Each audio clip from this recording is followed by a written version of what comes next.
नमस्कार साथियों, स्वागत है आपका द स्टडी विजडम चैनल पर, जहां हम हिंदी साहित्य की एक महत्वपूर्ण विधा कहानी का अध्ययन कर रहे हैं।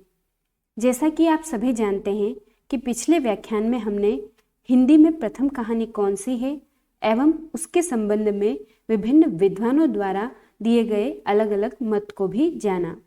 इसके साथ ही हमने उपन्यास व कहानी में क्या अंतर है इसका भी अध्ययन किया। आज हम हिंदी कहानी के विकास क्रम का अध्ययन प्रारंभ करने जा रहे हैं और इसी कड़ी में हम सर्वप्रथम प्रेमचंद पूर्व युग में लिखी गई कहानियों व कहानीकारों पर चर्चा करेंगे। तो चलिए बिना देर किए शुरू करते हैं हिंदी कहानी का सुंदर सफर। हिंदी कहानी को विभिन्न भागों में बांटा गया है। सर्वप्रथम प्रेमचंद पूर्व युग, जो कि 1900 से 1916 तक चला। उसके पश्चात प्रारंभ हुआ प्रेमचंद युग, जो 1916 से 1936 तक चला। फिर प्रारंभ हुआ प्रेमचंदोत्तर युग, जो 1936 से लगाकर 1950 तक चला। फिर आया नई कहानी आंदोलन, जो 1950 से लगाकर 1960 तक चला। उसके पश्चात कहानी में विविध आंदोलन चले, जिसके प्रवर्तकों के बारे में जानना भी आवश्यक है। आइए जानते हैं उन आंदोलनों और उनके प्रवर्तकों के बारे में। सर्वप्रथम चला अकहानी आंदोलन, जिसके प्रवर्तक माने जाते हैं गंगा प्रसाद विमल, जिसकी समय सीमा 1960 से 62 के करीब मानी जाती है। फिर आया सचेतन कहानी आंदोलन, जिसके प्रवर्तक हैं महीप सिंह, जो 1964 के आसपास चला। फिर आया सहज कहानी आंदोलन, जिसके प्रवर्तक प्रेमचंद के पुत्र अमृत राय माने जाते हैं, जो 1964 में प्रारंभ हुआ। फिर समकालीन कहानी आंदोलन प्रारंभ हुआ, जिसके प्रवर्तक भी गंगा प्रसाद विमल ही माने जाते हैं, जो 1967 से 68 के आसपास प्रारंभ हुआ। फिर इसके पश्चात समांतर कहानी आंदोलन चला, जिसके प्रवर्तक कमलेश्वर माने जाते हैं, जिन्होंने 1972 के आसपास इस आंदोलन का सूत्रपात किया। फिर चला सक्रिय कहानी आंदोलन, जिसके प्रवर्तक हैं राकेश वत्स। उन्होंने 1979 ईस्वी में इस आंदोलन का प्रारंभ किया। हिंदी गद्य साहित्य में कहानी शीर्षक से प्रकाशित होने वाली सबसे पहली रचना सैयद इंशा अल्लाह खां की रानी केतकी की कहानी, जिसे उदयभान चरित भी कहा जाता है, लेकिन इसमें कहानी के मूल तत्वों का अभाव था। अब हिंदी की आरंभिक कहानियों की यदि बात करें तो राजा शिव प्रसाद सितारे हिंद द्वारा रचित राजा भोज का सपना, जो 1853 ईस्वी में प्रकाशित हुई थी, इसे ही आरंभिक कहानियों में परिगणित किया जाता है। आलोचकों के अनुसार हिंदी कहानी का आरंभ सरस्वती पत्रिका के प्रकाशन से ही माना जाना चाहिए। इससे पूर्व की कहानियां कथात्मक शैली में लिखित निबंध मात्र हैं।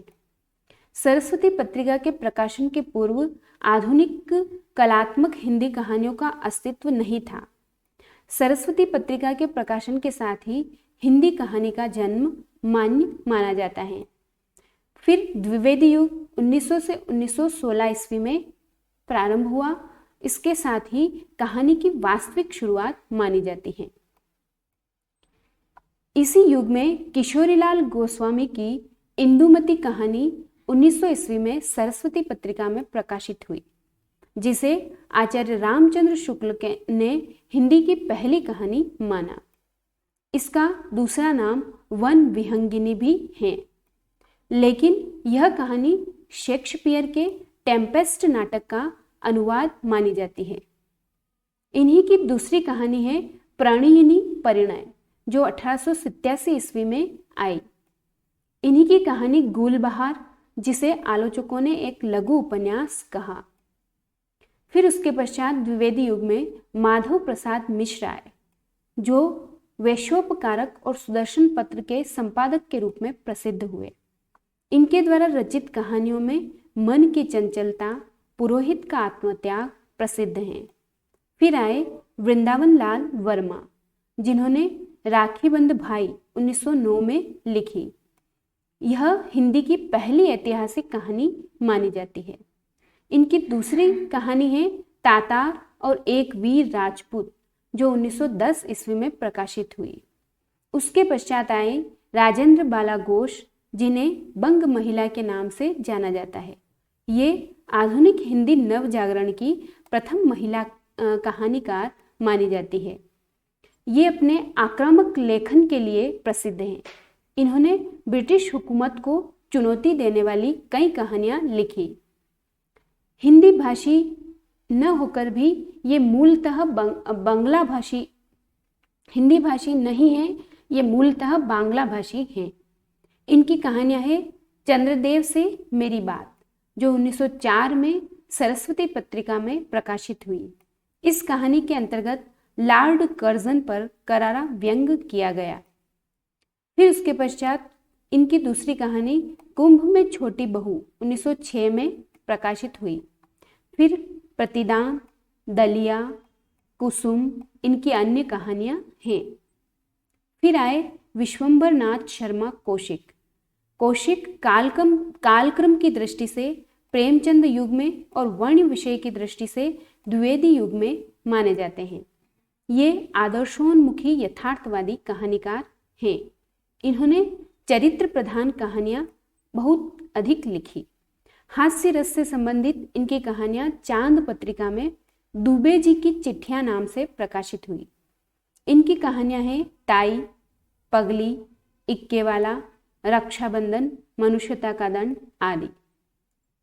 अब देखते हैं द्विवेदी युग की महत्वपूर्ण कहानियां और उनका सरस्वती पत्रिका में प्रकाशन। सबसे पहले है इंदुमती कहानी, जो कि किशोरीलाल गोस्वामी द्वारा रचित है, जो 1900 ईस्वी में सरस्वती पत्रिका में प्रकाशित हुई। दूसरी कहानी है एक टोकरी भर मिट्टी, जिसे माधवराव सप्रे ने 1901 ईस्वी में लिखा। तीसरी कहानी है प्लेग की चुड़ैल, जिसे मास्टर भगवान दीन ने 1902 ईस्वी में सरस्वती पत्रिका में प्रकाशित किया। फिर आई दुलाई वाली, जिसे बंग महिला ने 1907 में सरस्वती पत्रिका में प्रकाशित किया। फिर राखीबंद भाई, जिसके लेखक हैं वृंदावन लाल वर्मा। यह कहानी 1909 में सरस्वती पत्रिका में प्रकाशित हुई। फिर आई रक्षाबंधन। रक्षाबंधन विश्वंभर नाथ शर्मा कौशिक की कहानी है, जो 1913 में सरस्वती पत्रिका में प्रकाशित हुई। फिर प्रेमचंद द्वारा रचित सोत कहानी, जो 1915 में सरस्वती पत्रिका में प्रकाशित हुई। फिर प्रेमचंद द्वारा रचित पंच परमेश्वर, जो 1915 में सरस्वती पत्रिका में प्रकाशित हुई। यह रचनाएं द्विवेदी युग की महत्वपूर्ण कहानियां मानी जाती हैं। तो हिंदी कहानी का सफर अभी बहुत लंबा है और रोचक भी। इस सफर पर हमारे साथ बने रहिए। कहानी के प्रत्येक युग की विस्तृत और सटीक जानकारी के लिए अगर आपको वीडियो पसंद आया हो तो लाइक करें, शेयर करें और हमारे चैनल को सब्सक्राइब करना न भूलें। धन्यवाद।